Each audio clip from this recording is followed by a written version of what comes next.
শয়তান আর মানুষের মধ্যে এই মৌলিক পার্থক্য। শয়তান ভুল করে ভুলের উপরই আছে, ঠিক কি না? ক্ষমা চায় নাই, কিন্তু আমরা সকালে ভুল করলে দুপুরে মাপ চাই কার কাছে? বিশ্বনবী বলে আমার কোনো গুনাহ নাই, তারপরেও প্রতিদিন 70 বারেরও বেশি আমি তওবা করি। আল্লাহে ইন্নী আস্তাগফিরুল্লাহ ওয়া আতুবু ইলাইহি আকসার মিন 70 মাররা। Could you imagine that? কল্পনা করছেন কোনদিন যে নবীর গুনাহ নাই, ওই নবী তওবা করে প্রতিদিন 70 বার, আকসার 70 বারেরও বেশি। আমার পড়া দরকার কয়বার? আপনার পড়া দরকার কয়বার? বিশ্বনবী 70 বারের বেশি বলে আমাদের পড়া দরকার কয়বার?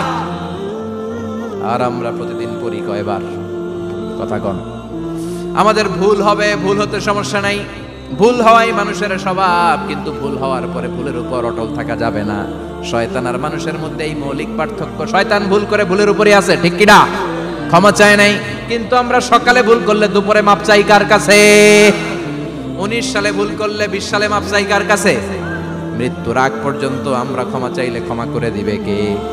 সব সময় 24/7 তওবার দরজা খোলা, দুইটা সময় ছাড়া। ভালো করে মনে রাখবেন, মুখস্থ ঠোঁটস্থ যেন থাকে। দুইটার সময় তওবা কবুল হয় না। চিৎকার করে বলেন কয় সময়? এক হলো বাদাল গারগারা, গারগারানি যখন আসে, মালাকুল মাউত যখন চলে আসে, মালাকুল মাউতরে যখন দেখে ফেলবেন তখন তওবা কবুল হবে নাকি? কথা কন। ফেরাউনের নাম শুনছেন? ওরা যখন আল্লাহ লোহিত সাগরে ডুবাইয়া পানি খাওয়াইতে লাগলো, পানি খাইতে খাইতে পেটটা হয়েছে এত বড়, আর পানি খাইতে পারে না। এরপর হাত তুলে কয় আনা মিনাল মুসলিমিন। কোরআনের আয়াত, আনা মিনাল, হাত তুলে কয় আমি মুসলমান। ফেরাউন নাই বলে মুসলমান, আমরা যাবো কই? কথা কও। ফেরাউন হাত তুলে কয় আনা মিনাল মুসলিমিন। আল্লাহ কয় টাইম ইজ আপ, দেরি করছস, অনেক সময় দিলাম, অনেক সুস্থ রেখেছি, ক্ষমতা দিয়েছি, দাপট দিয়েছি, তখন যদি ঘাটটা নত করে, মাথাটা নত করে একবার ক্ষমা চাইতি, ফেরাউন তোরেও ক্ষমা করে দিতাম। কিন্তু সময় শেষ হওয়ার পরে আমি মুসলমানদের অন্তর্ভুক্ত বললে কোনো লাভ হবে নাকি? আল্লাহ বলল সময় নাই, সময় শেষ। কারণ মুসা আলাইহিস সালামের চাচাতো ভাই অনেক দাওয়াত দিল, যাকাত দে। কারণকে যাকাত দিব না, এই সম্পদ আমি কামাইছি, আল্লাহ দেয় নাই।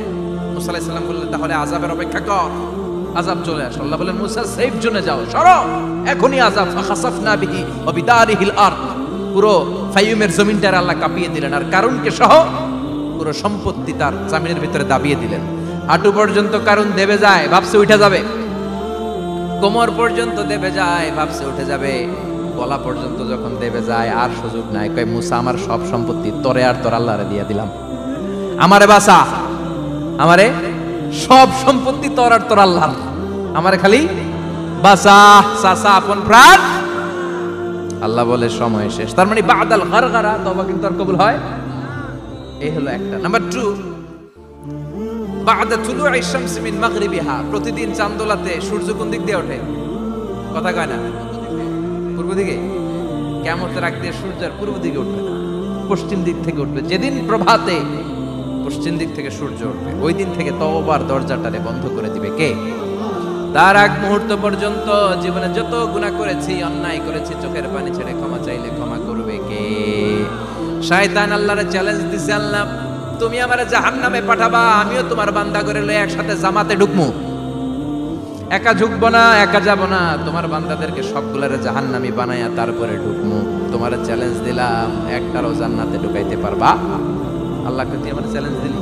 আমি তো সব রাজার বড় রাজা, মহারাজা, আমার চ্যালেঞ্জ দেশ, এত সাহস পাইলি কই? তুই আজীবন ওয়াসওয়াসা দিয়ে পাপ কাজ করাবি, একদিন তাফসীর মাহফিলে এসে আমার বান্দা ক্ষমা চাবে, আমি মাফ করে দেবো, তুই কি করবি?